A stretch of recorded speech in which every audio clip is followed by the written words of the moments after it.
What's up YouTube? It's Tom here. We're back with another Everything You Need to Know video. If you want us to keep on keeping on with what we're doing, why not leave a like and a sub? Helps us out a lot. It's not even a suggestion at this point, it's a threat. Subscribe now. Anyhow, this is the Samsung Odyssey OLED G6 with the model name S27DG621. But if you really want to make sure of this specific model, then, well, prepare for a mouthful then. This is the Samsung LS27DG610SNXZA. But what is it exactly? Well, this is a 27-inch monitor from Samsung with a QD-OLED panel. Aspect ratio is 16:9 with a respectable screen resolution of 1440p or 2K. Now, I'm just gonna say it straight, I think 1440p is the absolute minimum if you want the clearest possible experience when it comes to just viewing everything on a monitor. This resolution means you're going to get much better clarity when you're playing games and whatnot, and also in general usage. Now, I want to talk about the QD-OLED panel a little bit, just to clarify something. Yes, you still get beautiful deep blacks, true blacks even, and you still get the extremely low response times, but you get much better color representation and vibrance. You have to realize, however, that QD-OLED is somewhat of an infant technology, and it's not going to be mind-blowingly better than OLED. Think of QD-OLED as basically like OLED, but slightly fancier. Now, with that out of the way, let's talk about how pleasant the gaming experience on this monitor will be.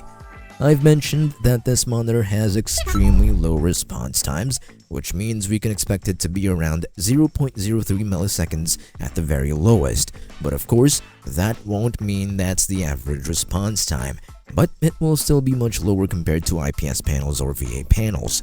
What about the refresh rate? This monitor caps out at 240Hz, which is actually pretty high. The refresh rate, accompanied with low response times, means you get very smooth motion in and out of games. Now, if you're worried about screen tearing, this monitor comes shipped with AMD FreeSync Premium Pro already built in, as well as compatibility with NVIDIA G-Sync. Very nice. But what about for the average user? Let's say you're a gamer, but you're not that big of a gamer. Let's say you also want to do some work on this monitor. You want to do some browsing or watching movies or whatever else you want to do. Would you need this monitor? Should you get this monitor?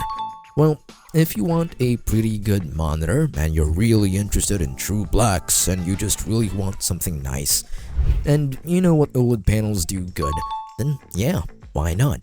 But if you're interested in the actual color space coverage and whatnot, well, this monitor just about covers that aspect, 99% DCI-P3 coverage, which means you get very great color representation, especially if you need very accurate colors and whatnot. Things like photo or video editing or color grading. Now, there's one thing you'll have to know about OLED panels. In general, they produce quite a bit of heat, and this results in burn-in appearing much earlier than you want it to. This specific monitor, however, was built with that in mind.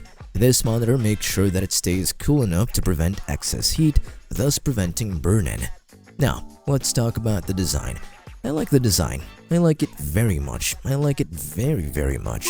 The stand, however, is where I'm a little bit mixed, but I guess I could forgive it. But then again, it's just a personal opinion. Overall though, the monitor looks very slick. I love it. It's very premium, and it's just no nonsense.